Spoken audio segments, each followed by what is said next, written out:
En ce dimanche après-midi, dans la grande ville de la cité académique, on va partir dans le Dark Side, le côté sombre, mais pas du côté de la science cette fois, bien du côté de la magie. Il existe dans l'ordre de l'église catholique romaine un groupe secret de 4 magiciens ayant atteint un niveau surpassant ceux des autres. Bonjour à toutes et à tous, aujourd'hui nous allons voir qui sont les membres du siège à la droite de Dieu.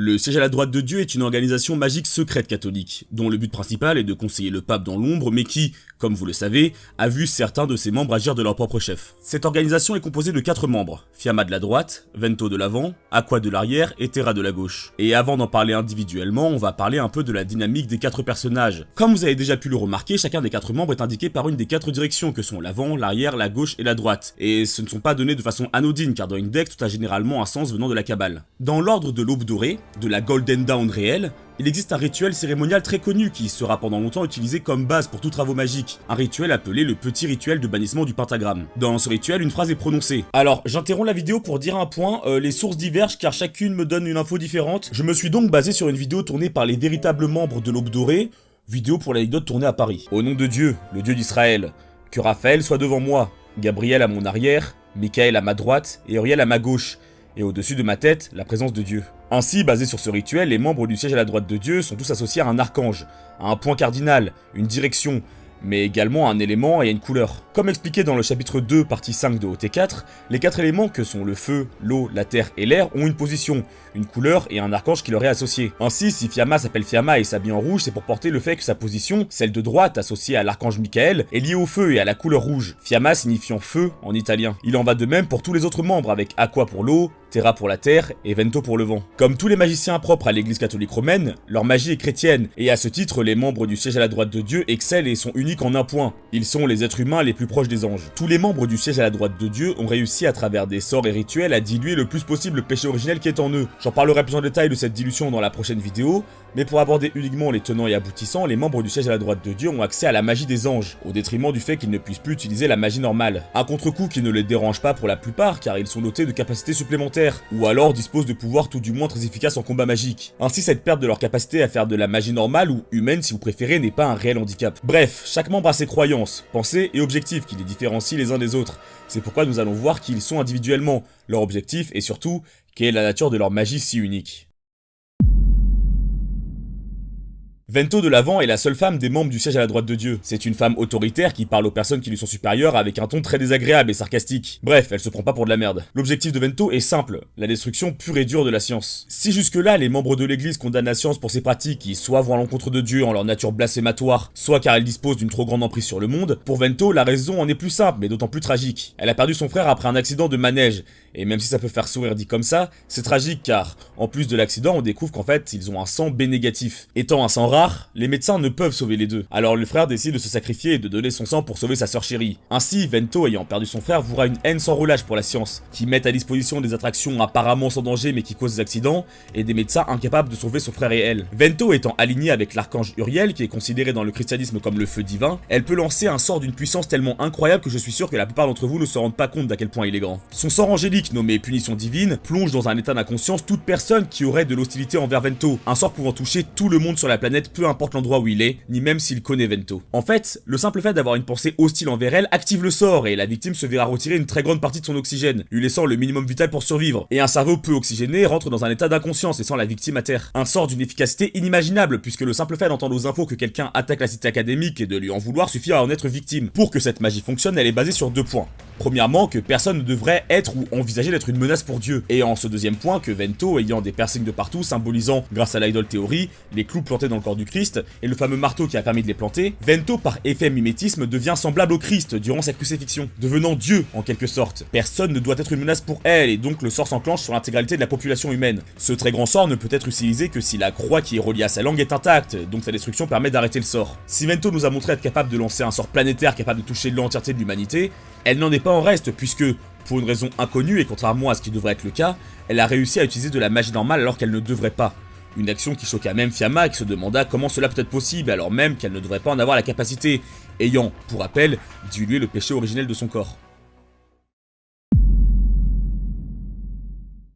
Terra de la Gauche ne nous est pas bien connu. Malgré le fait qu'il dispose vraisemblablement de grandes connaissances dans le monde de la magie et au-delà, nous n'en savons que peu sur lui. Aligné sur l'archange Raphaël, il est habillé de vert pour amplifier sa connexion. C'est un mage qui est convaincu que le paradis existe et qui veut que tout le monde y aille. Son plus grand souhait étant de sauver toutes les âmes sur Terre et de les emmener au paradis. Le problème avec Terra est qu'en plus d'être quelqu'un de très manipulateur, n'hésitant nullement à se servir des membres de l'église et d'innocents pour ses projets, persuadé que ces derniers iront dans tous les cas au paradis s'il meurt dans le processus. Également, pour Terra, toute personne qui ne fait pas partie de l'église catholique ne mérite pas d'être sauvé. En fait, il n'a aucune estime pour les non-chrétiens qu'il ne considère même pas comme des humains. Bref, comme je l'ai dit, Terra veut sauver tous les chrétiens, et dans sa quête, il fera des recherches poussées sur la Bible, et notamment sur la crucifixion, qui est le nom du crucifiement de Jésus-Christ. Et oui, crucifixion et crucifiement, c'est pas les mêmes termes. En voyant que des humains ont pu tuer Jésus, qui je le rappelle est Dieu, car Dieu est à la fois le Père, le Fils et le Saint-Esprit, il se demanda comment des humains ont réussi à attenter à sa vie et à le tuer, car ça n'aurait pas dû être possible. L'idée est donc que le Fils de Dieu, pour pouvoir compléter sa mort et mourir pour nos péchés, aurait modifié l'ordre de préséance, lui permettant d'être tué. Basé sur ça, Terra se sert de farine, puisque le pain représente durant la messe la chair de Dieu, là où le vin représente son sang. Terra mime le principe d'une messe et donc de la crucifixion pour pouvoir modifier l'ordre de préséance. La préséance étant simplement la hiérarchie, le droit de précéder quelque chose, de lui être supérieur. Ainsi, Terra peut, dans une obligation orale, dicter un changement de préséance pour rendre un objet vulnérable à un autre. S'il décide de baisser dans la hiérarchie la peau et de monter la farine, alors la farine sera capable sans aucun problème de trancher à travers la peau. Le point fort de Terra est qu'il ne possède pas d'objet spirituel. Son sort utilise simplement de la farine et il peut refaire à volonté sa guillotine si celle-ci se fait briser, comme vu dans son combat contre Thomas. Combat dans lequel on découvre que Terra en connaît beaucoup sur Imagine Breaker.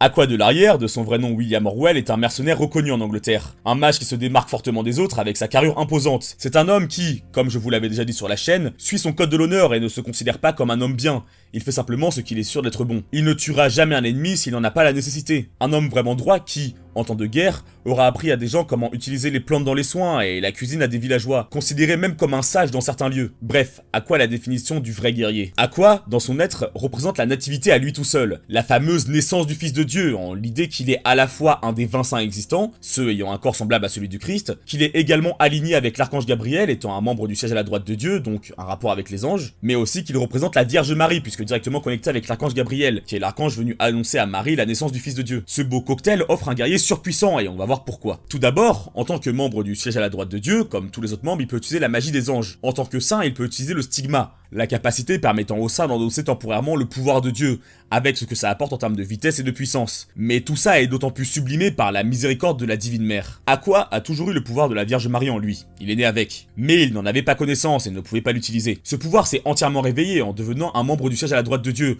puisque son lien avec la Vierge Marie s'est renforcé par son alignement avec l'ange Gabriel. Cette nature lui permet d'à la fois outrepasser les coups, mais aussi les limitations magiques, et c'est en ça qu'il est surpuissant. Tout d'abord, il peut utiliser le stigma de façon indéfinie, et là où l'utiliser à 100% causerait la mort d'un saint, puisqu'un corps humain n'est pas capable de contenir autant de puissance, Aqua lui nullifie les limites de son corps et utilise pleinement tout son pouvoir, sans aucun tribut ni conséquence. Également, et malgré son rang de membre du siège à la droite de Dieu, sa nature de mère divine lui permet d'utiliser à la fois la magie des anges, mais aussi la magie des humains, lui permettant d'utiliser absolument tout son panel de sorts liés à l'eau qu'il a utilisé durant une dizaine d'années lors de son périple en tant que mercenaire. Enfin, en plus d'être sublimé par son pouvoir lié à la mère divine, qui est la Vierge Marie, ce dernier lui accorde la capacité d'annuler tout simplement n'importe quel effet négatif de n'importe quel type de magie, mais également d'être entièrement insensible aux sorts qui se basent sur un principe de punition. Il est même à rajouter qu'Aqua, pouvant utiliser la magie humaine, est capable, parmi ses spécialités, d'utiliser la magie des runes qu'il a expertisée durant de nombreuses années, mais également de manipuler l'eau et même la vapeur d'eau dans son entourage à sa guise. Bref, Aqua est le fruit parfait du potentiel offert par la chrétienté, et les seules choses pouvant réellement l'atteindre sont les attaques qui représentent les choses ayant fait du mal au Fils de Dieu durant la crucifixion. Ses faiblesses étant les mêmes que ceux des saints,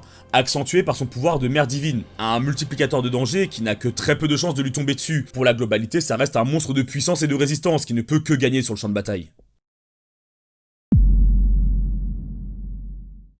Enfin, nous terminons avec le dernier membre du siège à la droite de Dieu, Fiamma de la droite. Fiamma est le membre le plus important du siège à la droite de Dieu, étant le membre formel puisque aligné à l'archange Michael, qui est celui qui dans le christianisme est assis sur le siège à la droite de Dieu, au paradis. Là où la disparition des membres peut être remplacée par quelqu'un d'autre, celle de Fiamma est indispensable car c'est de lui que tout part. C'est un homme arrogant qui prend de haut les autres, mais pour autant n'en est, comme la plupart des mauvaises personnes, pas mal intentionné. Son but profond est de sauver le monde entier avec son pouvoir, car il veut réellement et simplement apporter la paix sur Terre. Pour ce faire, il mettra en place le plan Étoile de Bethléem, dont on parlera dans une prochaine vidéo. Fiamma est né avec le Holy Right, le droit sacré, ou plutôt la droite sacrée étant donné que cela représente la main droite. Pour information, il y a beaucoup de miracles, rituels et traditions performés avec la main droite dans le christianisme. Cela est dû au fait que l'archange Michael a déchu Lucifer et ses anges avec sa main droite, que le Fils de Dieu soignait les malades avec sa main droite, et même que la Bible a été écrite avec cette dite main. Tout cet embodiment a permis l'émergence de la droite sacrée que Fiamma possède. Ce pouvoir lui permet fondamentalement de répliquer n'importe quel miracle connu dans le christianisme. Ainsi, dans sa plus pure utilisation, il permet d'être aussi fort qu'il le faut. S'alignant sur qui est son opposant,